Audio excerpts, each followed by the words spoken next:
Now we are now live for Hi. the first YouTube live that I've done, which is very interesting. Cool. Hello. Yeah, hello YouTube, if anyone's watching. So we're going to just have a quick chat, myself and Penny, about how we can keep building muscle whilst we're training at home. I'm imagining this number here is going to stay quite low for a while. I think I've only got like 10 subscribers, if even that. So this will be something for people to watch later, I imagine. So yeah, obviously everyone's stuck at home now, of training with basically minimal to no kit, and we're all used to using a gym. So we've had quite a lot of questions with our programming, I think, about how we can still keep building muscle whilst at home. So we'll have a quick chat about that, basically. If anyone has any questions, put them in the comments below and I'll try and answer those either as we go if anyone's there, or I'll come back to it at a later date. Cool. So I guess the first question is, what are some kind of key principles to stick to when trying to gain muscle, basically? I think the normal principles still carry even at home. So if you were training 3 times a week resistance training and concentrating on your protein intake, you still want to be doing those things at home, but your training is just going to look a little bit different. With lighter weights, it means that you have to make some adjustments so that it's still challenging, whether that means working in a bigger range of motion or doing more reps or slowing the tempo down or doing single leg variations of stuff, so that even with less weight or body weight, it's still challenging enough that your muscles are getting tired. Yeah, exactly. So there's three, as I'm sure many of you know, there's 3 key sort of contributors to muscle gain or to building muscle, which is mechanical tension, muscle damage, and I can't remember the third one. Now, progressive overload is a key aspect to that. So as long as we're obeying those key principles of applying mechanical tension, whether that be through an external load such as a weight or through playing with the leverage of our body, causing some muscle damage, which is going to be caused from the reps and sets and tempos, etc., which is often where we get that sort of DOMS effect. And the third one is metabolic stress, I've just remembered. So that's basically just the repetitions and the amount of sort of respiration you have to put the cells through, etc., does some damage to the muscle, which then triggers this inflammatory response and the muscle repair, which gets you stronger over time. Which is why over time, if you lifted the same weight all the time, your progress kind of stalls. So we have to apply that progressive overload principle in order to keep making gains. And we can definitely still do that at home, even with just our body weight, if we understand how to progress from your plank to your press up to your pike push up to your handstand push up. If that sort of spectrum is understood properly, we can keep going through.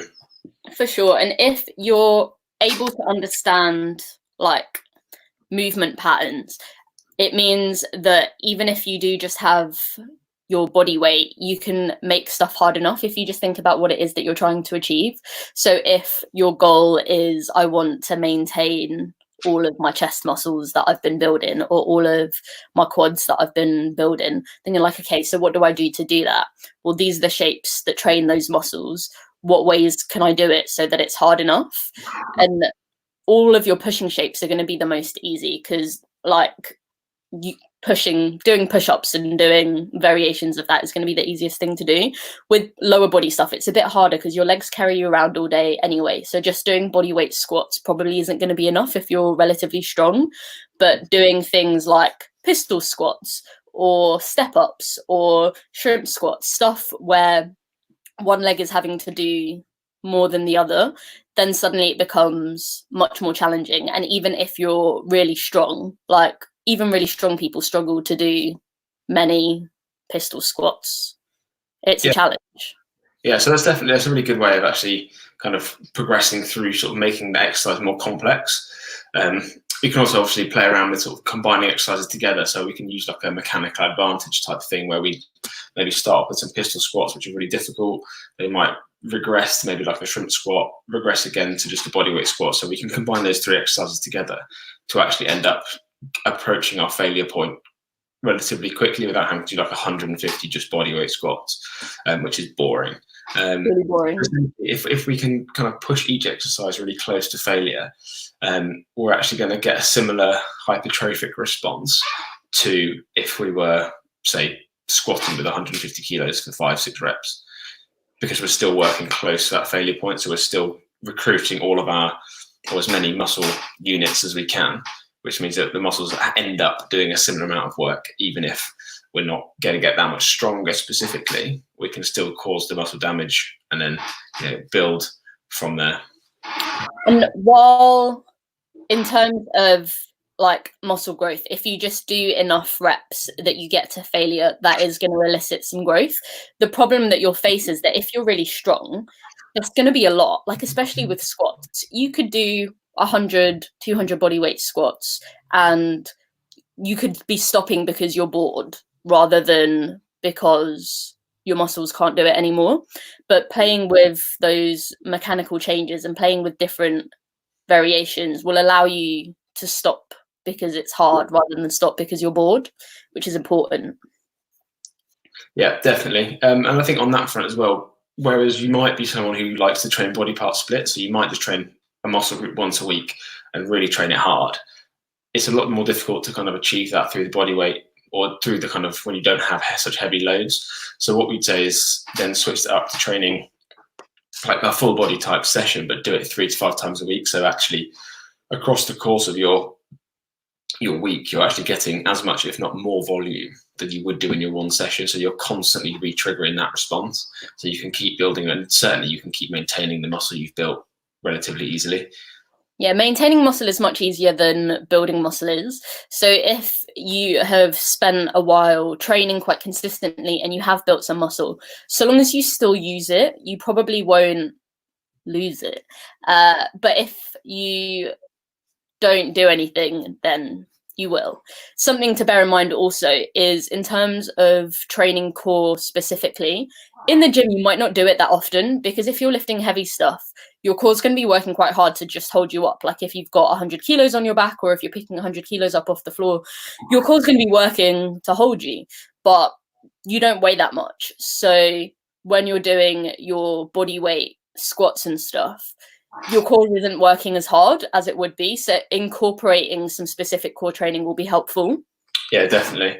And also utilizing this time to make sure, as we said the other day, make sure that your joints are working really well and you're actually positioning yourself in the most kind of biomechanically preferential positions for each movement, because you've now got a chance to actually kind of take a step back and really get the best movement quality you can with all the really basic kind of foundational movements, so that when you do come back into the gym, you're actually much more effective at lifting and much less likely to get injured. So you've got a good chance as well, not only to retain what muscle you've got and learn new skills, but actually take a step back, really focus on like your joint health, your alignment, your understanding of how to make each shape essentially really well, and then you'll be able to progress a lot more effectively and you're not going to get as injured. I'm wondering if I can share my screen so that you guys can see this. Yeah, there's a button at the bottom. Let's see what happens if I share my screen. Wonder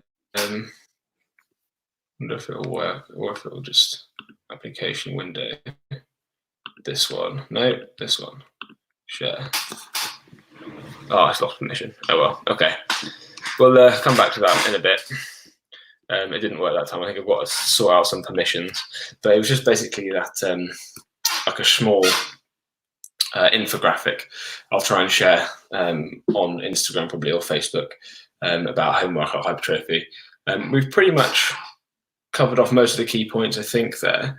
Obviously, utilize what kit you've got available to increase resistance. If you've got bands, kettlebells, dumbbells, they make life a lot easier because you've got a much bigger variety of movements to work with versus just your body weight, where unless you're already really competent, actually the higher level movements are going to take you a long time to build up. So that's something to think about, is that maybe it's worth getting you some kit, especially if you're just starting out, because it can help make because bodyweight training is difficult if you don't do it right. It's definitely not easy. So the kit can just help you progress to that point as well, which is something that's worth worth considering. And resistance bands are quite cheap relative to weights anyway, but you can do most things with bands that you would do with dumbbells. So if you don't want to be spending lots of money, just getting some of those will be quite helpful. And also pull-up bars are quite cheap. You can like get ones that just hook onto your doors, and again, really helpful, not that expensive, and it allows you to do lots of things that you wouldn't otherwise be able to do, especially in terms of body weight training, because training your back without any sort of equipment or things to hang off is quite hard. Yeah, definitely. So like the really simple bits of kit that can make your life a lot easier, as Penny just suggested there. And I mean, now it might be quite difficult to get hold of, but as soon as they come available, it's worth getting hold of a few bits, certainly. If you've got any questions, I think, do you want to call it there for this one? Yeah. If you've got any questions, just pop them in the comments below. I'm going to have a play with some bits and see how they work, because this is all new to both of us. So we'll have a play with this, and next time we'll hopefully come back with some more advice later today, in fact, I think. Lovely. We'll be talking about carbs and how they affect the body, how they affect performance, etc. So join us then around about 6 o'clock if you would like to get involved in that. Cool. See you later. Have a lovely day.